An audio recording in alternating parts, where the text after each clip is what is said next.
রাত হয়ে গেছে। এবারে আমরা চলে এসেছি, মানে একটু অনেক ঘোরাঘুরি হয়েছে, তো আমরা চলে এসেছি খাওয়া দাওয়ার জায়গায়। এখানে প্রচুর লোকজনের খাওয়া দাওয়ার আয়োজন হয়, পাড়া ভর্তি লোকের এবং আদার্স পাড়া অন্য পাড়া সবার। তো আমরা এখানে চলে এসেছি, সিট ফাঁকা পেয়েছি তো বসে পড়েছি। এবারে কি কি খেতে দিচ্ছে সেটা তোমাদেরকে দেখাই। ডাল, ভাত, একটা চচ্চড়ি মানে কুমড়োর তরকারি, আর সয়াবিন কুমড়ো আর বাঁধাকপি ছিল। তো আমাদের খাওয়া দাওয়া শেষ করে আমরা চলে এসেছি বাবাদের গান শুনতে। তো গানের দল আমাদের বাড়িতেই নিয়েছিল, এখানে প্রত্যেক বছরই গান হয়, তো সেই গান শুনতে আমরা চলে এসেছি। তো বাবাদের গান অনেকক্ষণ আগেই শুরু হয়েছে। এখানে আমার বাবাও আছে, আর এদিকে আমার মেয়ে দেখো নাচ করছে কেমনভাবে।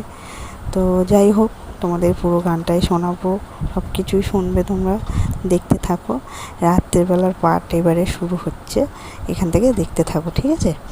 তো আমরা এবারে টাকা বিতরণ করবো সবাইকে, তো চলো দেখতে থাকো।